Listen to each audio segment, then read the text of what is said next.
What's up, guys? Darth Slagle. I'm going to get you another video out here this evening. A little late, but I got some spare time on my hands, so figured I'd spend it wisely making free YouTube videos.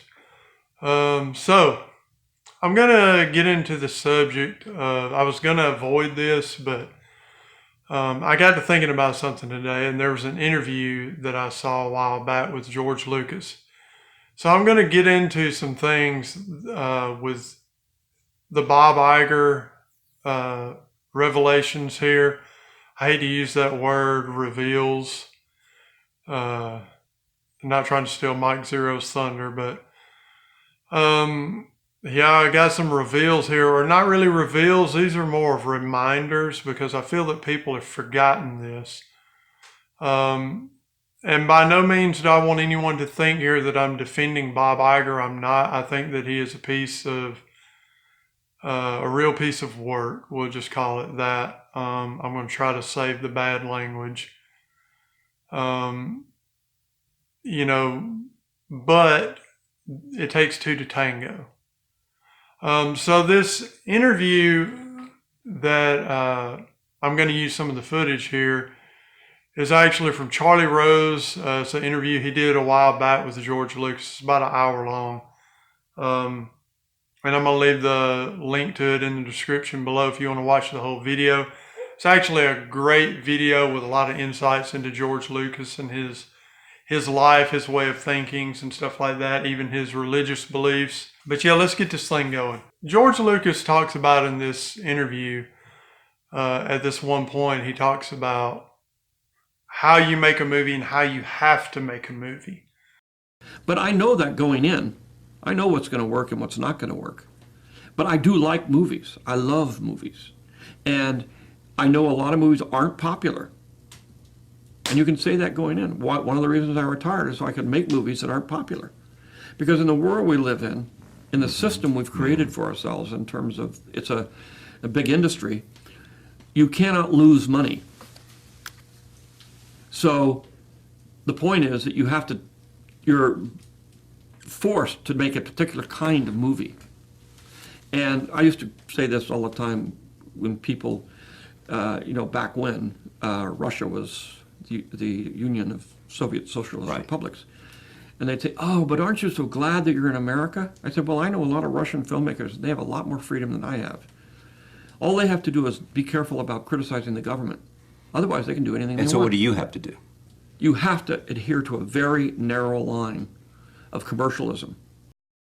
He talks about making movies and how you have to fit a movie into the narrow field of commercialism. Him understanding that after he made the movies that he didn't make Star Wars and American Graffiti with that in mind. After he did the original trilogy, and then years later, he came back and he did the prequels, which that's why I've got that poster up here today.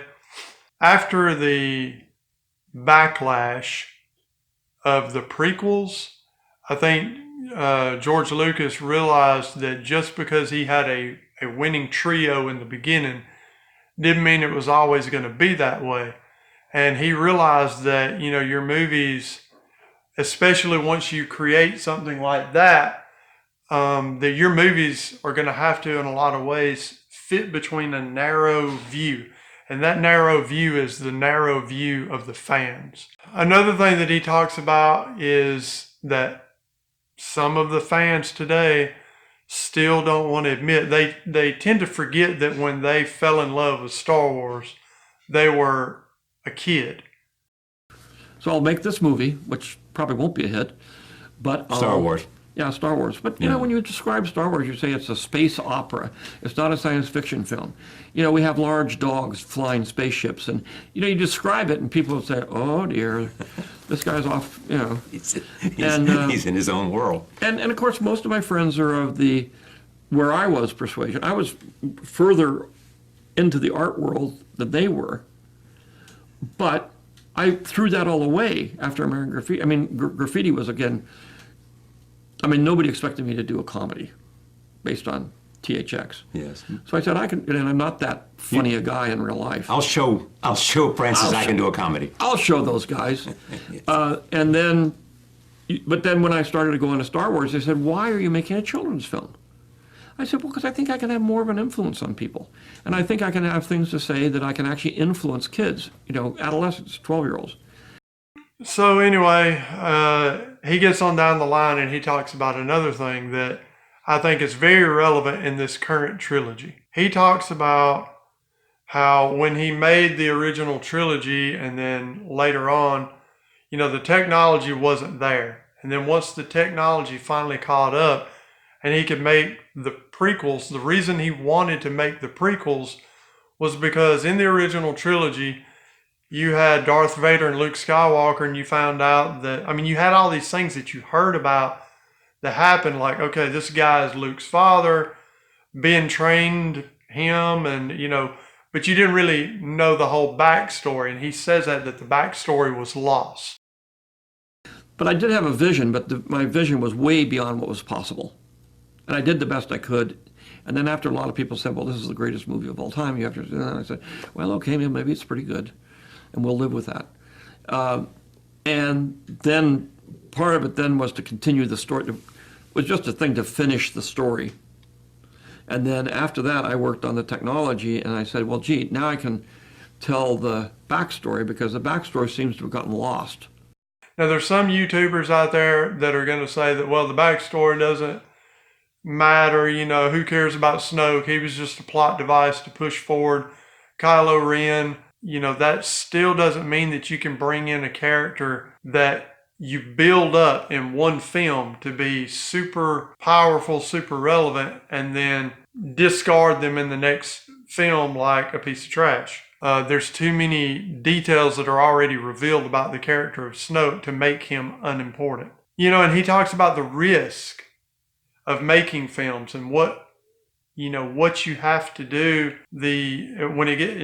He's really talking about the commercialism side of things again. But what you have to do to make a good film or to be an artist, a true artist in making films, is get away from the corporate mindset of thinking that you have to make a film with no danger. He gives the analogy of gambling. But on the same token, he understands that sometimes you have to roll the dice on things. And, that's what he's done. That's what he did with Red Tails. He talks about that. A lot of people don't know that movie Red Tails was a movie that he pitched to numerous studios that all turned him down. He financed the movie on his own, produced it, paid for it, paid for the advertising out of his pocket. Everything was paid for out of his pocket, just out of the sheer enjoyment of making the movie.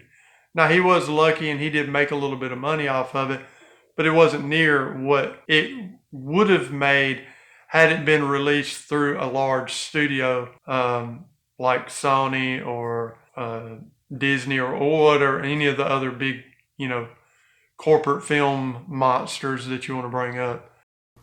The movie business is exactly like professional gambling, except you hire the gambler.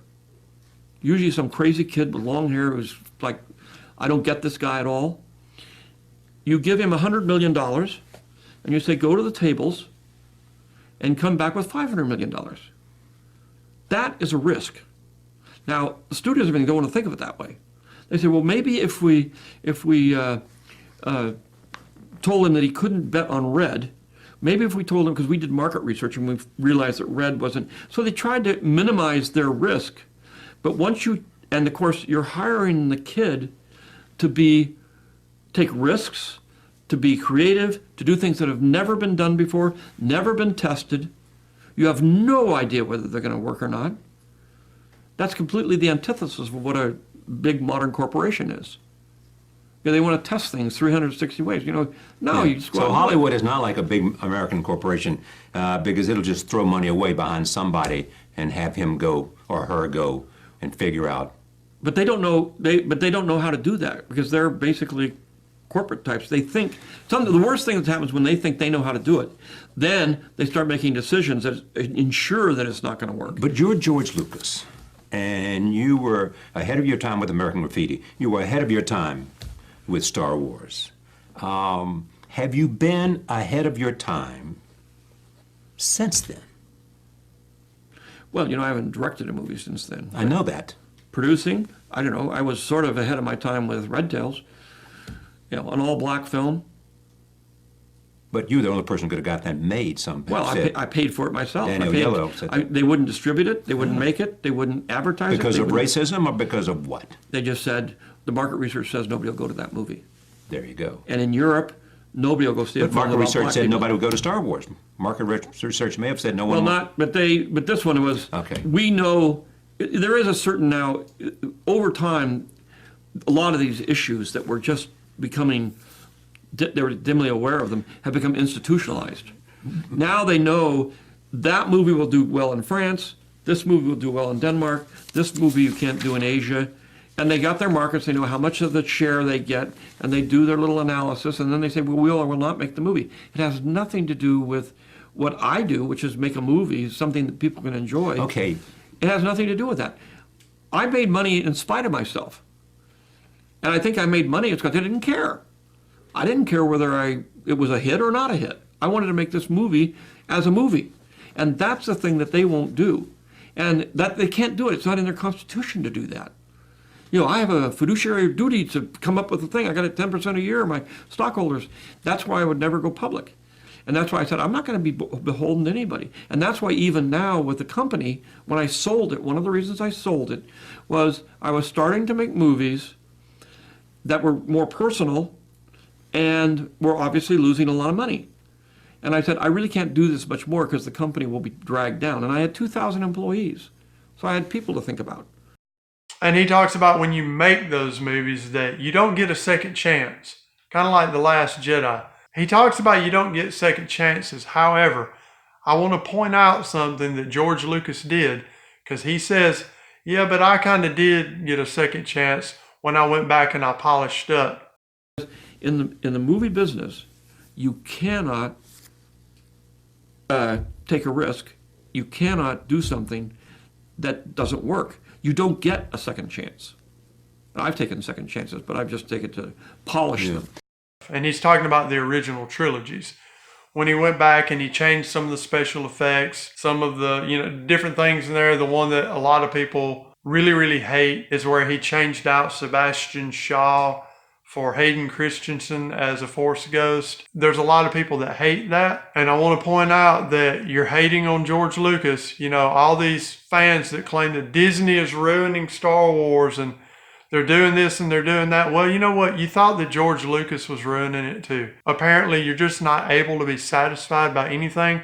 So why don't you go find another franchise to wreck? And he did also say, I did what I wanted to do. I made the movies that I wanted to make, with the exception of 7, 8, and 9. I'm pretty much done. I'm out of here. And he talks about, again, it being a kid's film. That in your life's experience, you know how to make a popular movie. Mm-hmm. But that's just not what you want to do at this stage in your life. Yeah. Why would I? You don't need the money. I don't need the money. My interests have shifted to more mature things. I mean, I did the kids thing. I did it. To me, it's 6 films, and Why do you say the kids thing? Well, it is a kids film. But anyway, on Ford, he also talks about the time with him and Bob Iger. He doesn't talk about it as specifically as Bob Iger does in the book, but he goes over that basically after everything was said and done, that they really kind of didn't want him involved in it.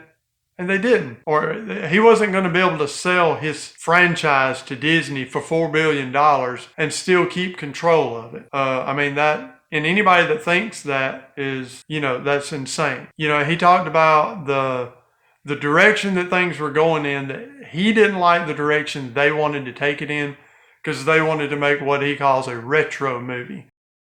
These are my kids. So all those Star Wars films. All the Star Wars films. They were your kids. Yeah, well, they are my. I loved them. I created them. I'm very intimately involved in them, and obviously to and sell you them sold off. them. I sold them to the white slavers that take these things and Okay, but having said all that, and having talked to you for the last, and known you for a while, and admired you, I mean, it must hurt you. well, no, It's your family. It's the last story. It's your story. But in it's the end, you. But I knew there's 3 more stories, and I knew that was going to probably take, to do it right would take about 10 years. And I said, I'm 70.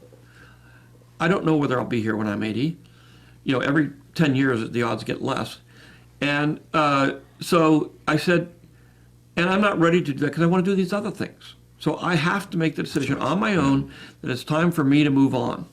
So it wasn't like they were taken away from me or they were and they felt they knew, they wanted to do a retro movie. I don't like that. Every movie I worked very hard to make them different. I make them completely different with, different planets, with different spaceships, with different, to make it new. And he didn't like that. He wanted it to be new and fresh and something different and all that. And I understand that from his point of view, but this is from the point of view of the guy that created it. And he got lucky creating something new that everybody loved. Everybody didn't love the prequels. They just gravitated to it because it was Star Wars. It was the prequels. George Lucas was doing it. The first 2 movies, people just trashed it and bashed it. Everybody likes Revenge of the Sith. Getting down to the bottom line in conclusion here, Bob Iger is a piece of trash for doing what he did. He did, if you read the parts out of that book, as far as Star Wars goes, he did make George Lucas believe that he was going to at least use in some fashion his outlines and use his creative input. Now, it's kind of like James Earl Jones in the first Star Wars movie. He basically did the voice and got paid for it, but was uncredited. So that was kind of the deal that was working between Bob Iger and George Lucas. However, Bob Iger is not a man of his word. Basically, the gist of it is Bob Iger did screw over George Lucas from a certain point of view. Had to throw that in there. But make no mistake about it, George Lucas is the one that negotiated the deal.